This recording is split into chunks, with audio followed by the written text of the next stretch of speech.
Am I the a-hole for refusing to apologize for slapping my boyfriend when he smashed our birthday cake to my face? My boyfriend Charles, 38 male, and I, 34 female, celebrate our birthdays together. This year, I contributed a small private room at a restaurant, and we invited 11 people. 4 of them are my local friends, the rest are his family members. I wanted to celebrate a new achievement in my career and thought it would be great to splurge a little and enjoy some delicious food. We had access to the menu, drinks, and our cake. I had agreed to pay for half of the food, in addition to having rented the small space myself. The space was paid for in advance. The food was to be paid for at the end, as is typical in any restaurant. We had issues last year because I felt that he was doing low-effort things, while I always did my best to give him a nice birthday celebration. We have an income gap, but it wasn't even about money. I was making less last year, and I still made things work for him. So this year, he took care of inviting people, paid for the cake, and got me a spice rack as a present, which I loved. I made myself pretty, got my eyebrows and eyelashes done, and had my hair styled. We were told to pose and pretend to blow the candles, because I didn't want to blow our germs onto the cake. Then, we each had a picture alone with the cake. When it was my turn, I was holding the cake when he pushed my face toward it. I tried to fight it. His family started cheering, and he arched over my body and forced me to bend over until my face smashed into the cake. My friends tried to get him off me, and he resorted to plastering cake and frosting into my hair. I don't need to describe the mess because I'll never be able to end this post, but I ended up slapping him when he attempted to do it again. His mother got up and got into an argument with one of my guests. I had to cross the main floor with cake all over my face to use the restroom. When I looked in the mirror, I had cake on my neck, and my blouse had red and blue coloring that didn't come off. I had to wash my face and put my hair in a bun because it looked less messy that way. When I came back, his family were all long-faced. I told him what he did was unacceptable, and he said it was just a joke, that everybody has done that for ages, and that me slapping him just ruined my image in front of his family. I started crying and gathered all my stuff to leave. I notified him that he should pay for himself and his guests. My friends insisted on paying for their own food, but I refused, and we ended the night right there. My friends wanted to treat me to dinner elsewhere, but I wasn't comfortable with my appearance. They ended up sending me the money I spent, and that broke my heart. Charles had to pay for half of the remaining bill and got charged a cleaning fee.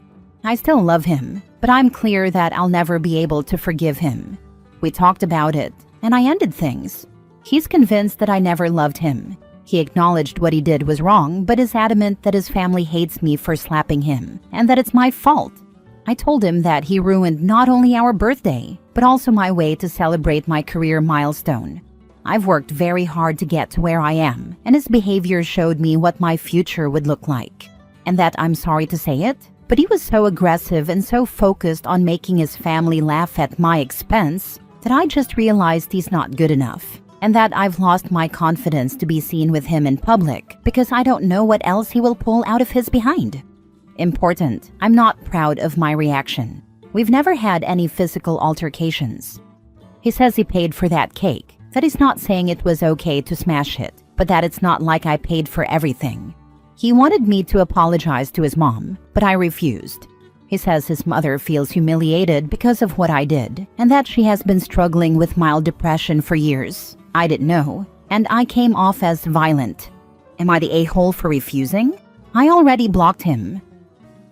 Now for the top comments. Not the a-hole. The reason being is that you physically resisted having your face forced into a cake. He did it anyways, and attempted to do it a second time. I don't blame you for the slap in this situation. He tried to force you again when you clearly didn't want to. If someone were trying to force my face into a cake I was holding, I would have dropped it right on the floor and walked out the door. I'd be done with that relationship. It wasn't a joke. No means no. He and his family sound like a whole entourage of a-holes. Also, I panicked a bit because I was thinking I would get my nose and passageways blocked. I have asthma. Him, my family hates that you defended yourself when I physically assaulted you in front of them. OP, I am so glad you got out safely. Wait, She thinks you came off as violent after watching him struggle to force your face into the cake? You did right. He sounds abusive and lazy. Throw him and the whole idiot family away. I'm still trying to figure out what depression has to do with this all. It doesn't. He's just trying to make OP take the blame instead of admitting what he done. Not too dissimilar to the "look what you made me do." But because he's likely aware that OP isn't soft enough to fall for it, he's using his fragile mother as a cover to get OP to cave and apologize for something she doesn't need to apologize for. Next story. Am I the a-hole for leaving my girlfriend at a wedding after she told the bride I used to have a crush on her? I, 27 male, was invited to a friend's wedding last weekend. Not someone I talked to every day, but we were close back in college and stayed in touch. The bride and I had a flirty friendship back in the day. Nothing ever happened, but I did used to have a bit of a crush on her. Early in my relationship with my girlfriend, 26 female, I mentioned that in passing, just one of those, haha yeah, college was messy conversations. The wedding itself was great. My girlfriend and I got dressed up, had a couple of drinks, danced a little. At some point, I noticed her and the bride talking by the bar. They were smiling, laughing, nothing seemed off, until the bride started acting really weird around me, like distant, uncomfortable. Later, one of the bridesmaids, who I also know, pulled me aside and said, "Hey, just so you know, your girlfriend told the bride you used to be in love with her and that she should watch herself tonight." I honestly didn't know what to say. I confronted my girlfriend about it, and she didn't deny it. She said, I didn't want to cause drama, but I thought she deserved to know the history. I told her there was no history, and even if there had been, saying something like that at someone else's wedding was completely out of line. She got super defensive. She said I was blowing it out of proportion and caring more about the bride's feelings than hers. I told her I was embarrassed, hurt, and honestly kind of shocked by how casually she'd tried to stir the pot at someone else's wedding. She ended up dismissing everything I said, told me to get over it and stop making a scene. So I said screw it and left. I got in the car and drove home without her. I figured she'd find a way back with one of her friends. She knew several people there. She eventually did, but now she's saying I abandoned her, and a couple of her friends are messaging me, saying I humiliated her and that I'm an awful person for just leaving without her. I don't feel like I was wrong to walk away, but I was just super upset, and I'm starting to think the way I handled it was a bit over the top. Am I the a-hole? Not the a-hole. Completely inappropriate. You had a crush. You weren't in love. Your girlfriend completely blew it out of proportion and made the situation uncomfortable for both you, the bride, and her husband. Your girlfriend is an a-hole. This is the worst part of it. First of all, she deserves to know your history is a perplexing take. Not only because OP and the bride had no history beyond friendship, but also because if we lived in a world where we were morally required to disclose all of our personal feelings and secrets, it would be freaking shambolic, and humanity would be even more neurotic and paranoid than it already is. So just the fact that she thought she should tell this woman someone else's personal secret is beyond inappropriate. But then to do it at this woman's wedding reception takes it from inappropriate to malicious. This is quite possibly the only wedding the bride and groom will ever have, and remembering the moment you both agreed to make a life together, whether that's with a wedding or not, should be one of your happiest memories. OP's girlfriend didn't just spill OP's deepest inner thoughts, that he felt safe sharing with her no less, but she used the spillage to puke all over the bride and groom's celebration of love to each other. I'd be very hard to convince that this choice wasn't at least somewhat freaking malicious.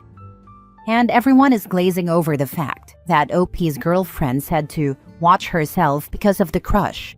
Why frame it like that, insinuating OP might try some creep stuff? You need to wake up. Red flags all over.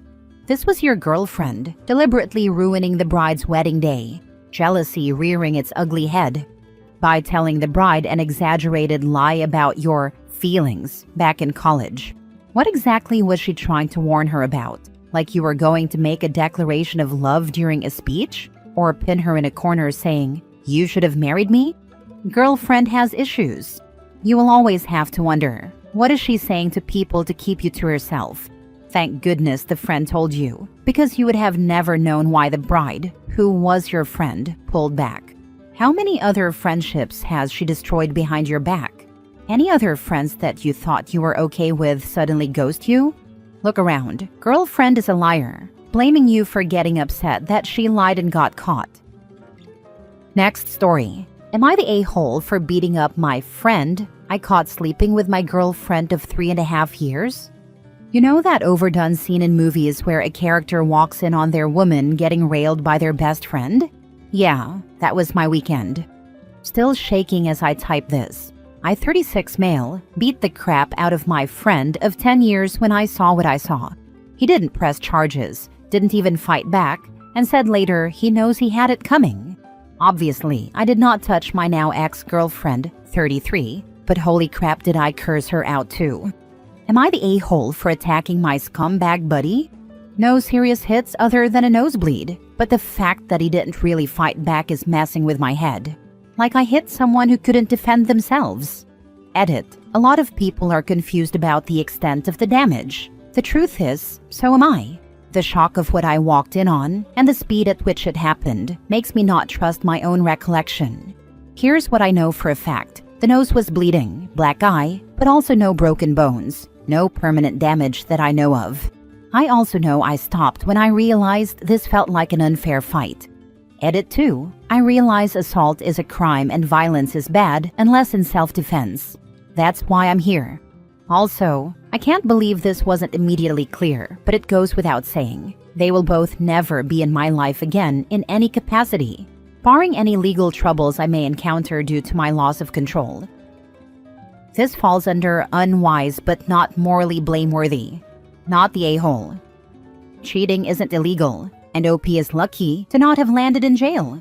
That said, can't say anyone in the same situation wouldn't want to do the same. You can't be surprised if violence ensues when you have an affair with a person supposedly in a committed monogamous relationship. You know you're messing with people's deepest emotions when you do that. Problem is that the law doesn't care. People are legally protected from assault, so unfortunately you're lucky he didn't press charges because he could have. That's part of the problem today. There is little consequence for doing really messed up stuff.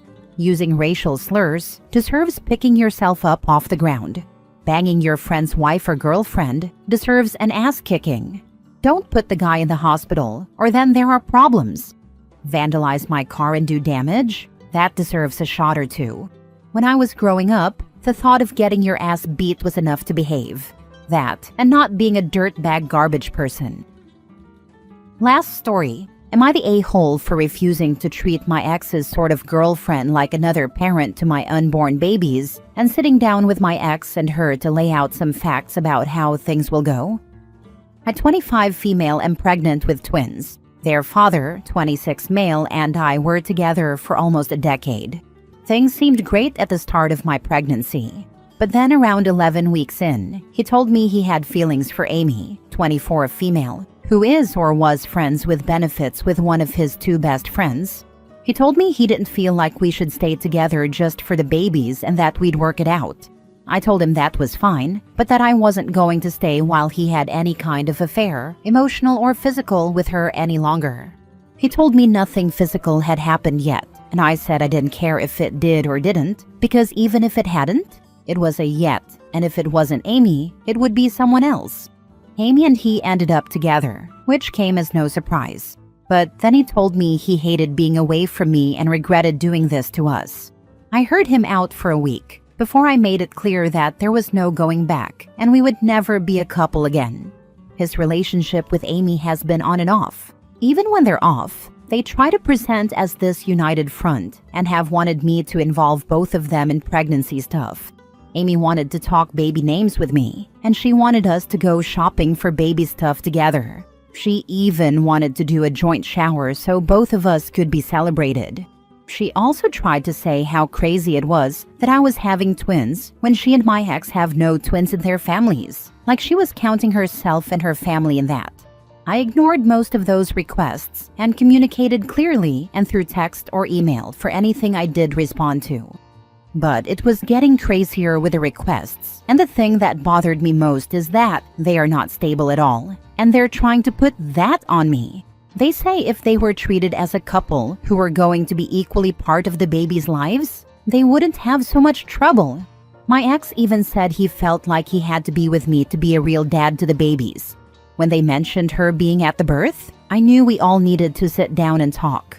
I didn't trust my ex to be honest about what I'd say, so I told them we could meet once and talk it all out.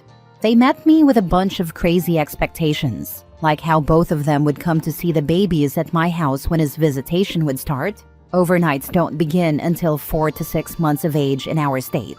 They wanted all of us to make decisions, and they were thinking she could be mama to the babies.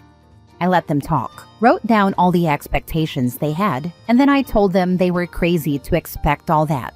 I said if my ex wants to be present at the birth, I'm okay with that. If they want to discuss things between themselves, I cannot stop them. But I won't be taking her advice on baby names. Discussions will be between me and my ex. I told them if they were still together when overnights began, I could not stop Amy from being there, but she was not coming to my house. I said if they were in a stable relationship and settling down, maybe we could all work together for the benefit of the children involved. But if they're on and off the whole time, it won't happen. I said I want my babies to be the priority, but that doesn't mean I'm out here looking for them to have a second mom or for the two of them to try and outvote me and push what they want.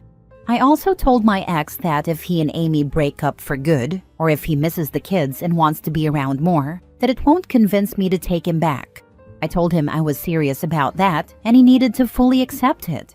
I brought that up because some of his body language and how he was looking at me made me feel like he was being too intimate for two people who are not a couple anymore and never will be. Amy said it was the confusion of everything and that if I could take them as a package deal, he'd find it easier. I told her I had already explained the reality of everything. They tried to argue, but I left once I realized they weren't going to stay calm or discuss things reasonably.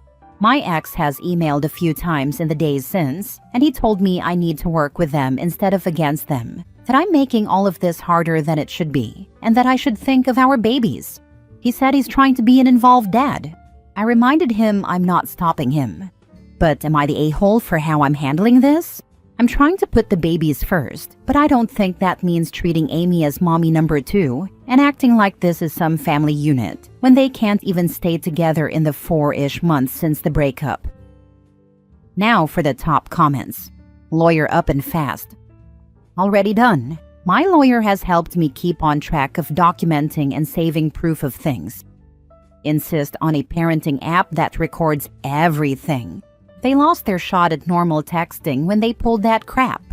Also, while it might sound more aggressive, it's actually going to smooth out the relationship when he has legal expectations and can't just try to manipulate you.